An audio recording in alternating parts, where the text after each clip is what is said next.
Stop doing these 5 things when starting your online freelancing journey. For sure, marami ka na mga videos na napanood about online freelancing. Ano yung mga kailangan at dapat mong gawin. Pero this time, sa video na to, sasabihin ko sa'yo ano yung mga hindi mo dapat gawin.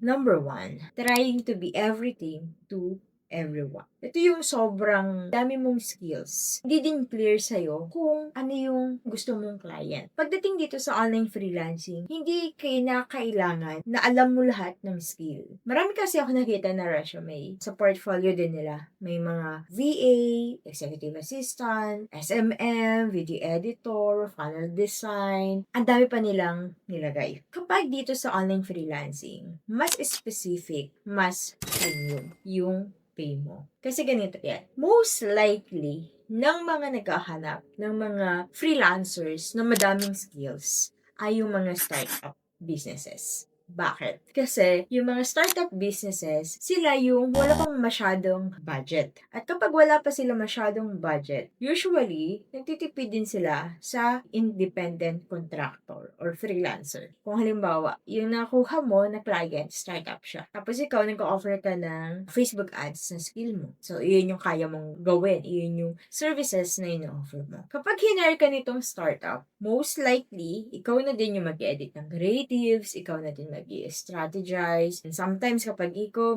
din magpa-product research, magsa-Shopify, ang dami mo kailangang gawin. Parang nangyari, hinire ka niya, instead na meron siyang 5 freelancers, ikaw na lang gumawa ng lahat ng yon. Kapag mas marami kang skill na in-offer, most likely, ang ma-attract mo na clients ay mga startup. Bakit? Kasi, pag sinabi natin premium clients, ito yung willing to pay ng mas matataas yung rates. Yung mga $20 per hour, may retainer's fee, ganyan, etc. Itong mga premium clients na to, most likely, meron na siyang team. Kasi matagal na siya sa business. Kapag mas malaki na yung business niya, hindi na siya startup, may team na siya. Meron na siyang video editor, graphic designer, mga researcher, product lister, most likely pa nga, meron pa yung project manager. So, ikaw, as media buyer, talagang ads lang yung in charge ka. Meron mga team members na kasi malaki na yung business niya. Yun yung secret dito sa online freelancing. Mas specific yung skill mo at meron kang specific niche pa, mas premium yung ma-attract mo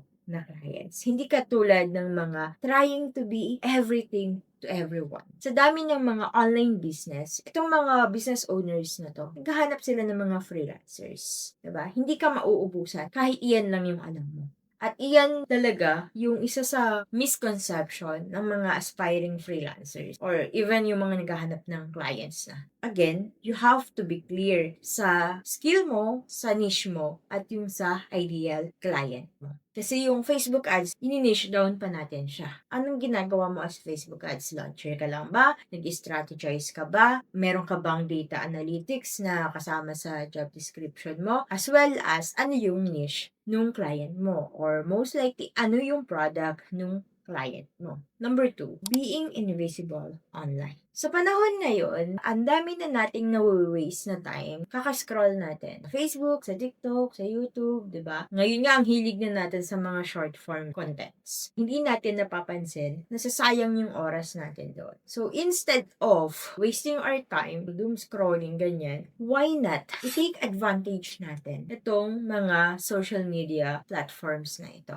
Pili ka ng isang social media platform na sa tingin mo, nandito yung mga clients mo. Like, halimbawa, gusto mo maging isang Facebook media buyer. Yung skill mo, Facebook ads. So, most likely, ang platform na pipiliin mo ay si Facebook. So, ngayon, take advantage mo yun. Marami kang mga pwedeng gawin dito sa online para ma-attract mo yung clients mo. Ngayon, di ba, marami ng mga freelancers. Hindi ka naman talaga mauubusan ng clients, actually. Ang kailangan mo lang gawin ay maging visible ka dito. You have to have a strong online presence para talagang ma-attract mo yung ideal clients mo. Gusto natin ng premium clients, high-paying, flexible, and non-toxic na clients, diba? I-optimize natin yung Facebook profile account natin. At nabanggit ko na yun sa previous video natin. Instead of tayo yung kinukonsume ng social media, why not gamitin natin sa social media para ma-attract natin yung clients natin? para magkaroon tayo ng client. Pag may client na tayo, di ba, may earning na tayo. May recurring income na tayo monthly. 3. Waiting until everything is perfect.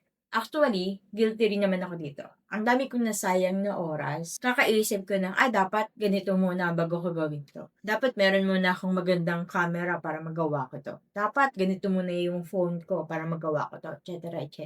Pero ngayon, talagang yung labanan is you have to take action agad. Hindi yung magte-take ka ng action kapag ganito na, kapag perfect na, feeling mo perfect na equipment mo. Mag-a-apply ka lang or mag-optimize ka lang ng profile mo pag feeling mo ready ka na. The truth is, you will never be ready until you take action. Yung pag-action natin, yun yung magbibigay ng confidence natin. Hindi siya the other way around. Na magiging confident ka muna bago ka mag-take action. Hindi. Kailangan mo muna mag-take action para maging confident ka. And everything will be perfect. Hindi yung idea natin na, kailangan maganda muna yung mic ko, kailangan maganda muna yung computer ko, kailangan maganda muna yung webcam ko bago ako maghanap ng clients. Hindi. Kailangan ayusin ko yung profile ko kapag natapos ko na yung course. Hindi. Before mo aralin yung course, before ka mag-aral ng isang course, gawin mo muna to. Mag-optimize ka muna ng profile mo. Sometimes talaga, or madalas, yun yung nagiging problema natin. Na gusto natin perfect muna lahat bago natin gawin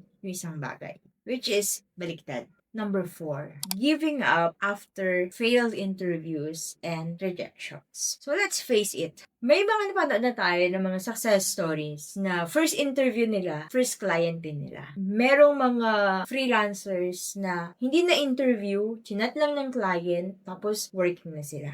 Parang ang perfect, di ba? Hindi sila dumaan sa mga failed interviews, hindi sila dumaan sa rejection, etc. Pero sila yun. Iba yung story natin. Iba yung story mo. Pwedeng dumaan tayo sa mga failed interviews and rejections. And it's normal. Kasi hindi naman lahat, 'di ba? Talagang biniyayaan ng first interview, first client. Maraming mga kwento na after 50, 30 na interviews, wala pa rin. Wala pa rin silang client. The moment na mag-stop ka na hindi ka na nag-a-apply, hindi ka na nag-a-accept ng mga interviews, hindi ka na naghahanap ng clients, hindi mo na ino-optimize yung profile mo. Kumbaga, nag-stop ka na sa pag-take action para makahanap ka ng clients. That's the moment na sigurado tayong hindi ka na talaga magkaka-client. Ever.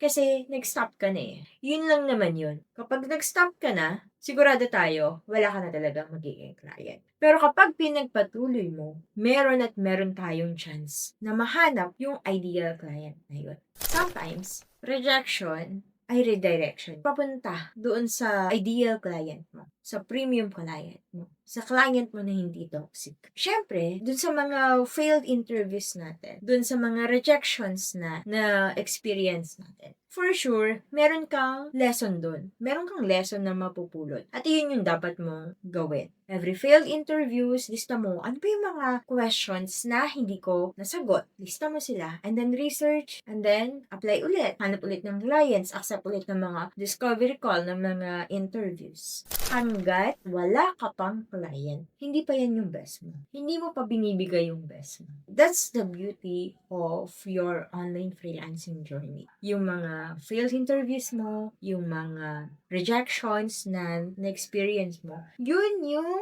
magbibuild sa'yo para maging confident ka sa mga susunod mo pang mga interviews or may encounter na mga prospect clients. Lastly, number 5, doing this alone. I know, marami sa atin, yung online freelancing journey natin, wala tayong kakilala, wala tayong close friends, kamag-anak na online freelancer din. Yung mga nakapaligid sa atin ay mga nasa corporate or mga nasa abroad. So, feeling mo, wala kang support system. Ako, naniniwala talaga ako, sa life natin, merong mga tao na ibibigay sa atin or ipapadala sa atin or makikilala natin na makakatulong sa atin at sa journey natin na to na online freelancing. Sa journey ko, wala akong kakilala, walang malapit sa akin na online freelancer na. So, ang ginawa ko, nag-reach out ako dun sa mga tao na nakita ko sa online. And fortunately, ay pinansin nila ako hanggang sa tinuring ko silang support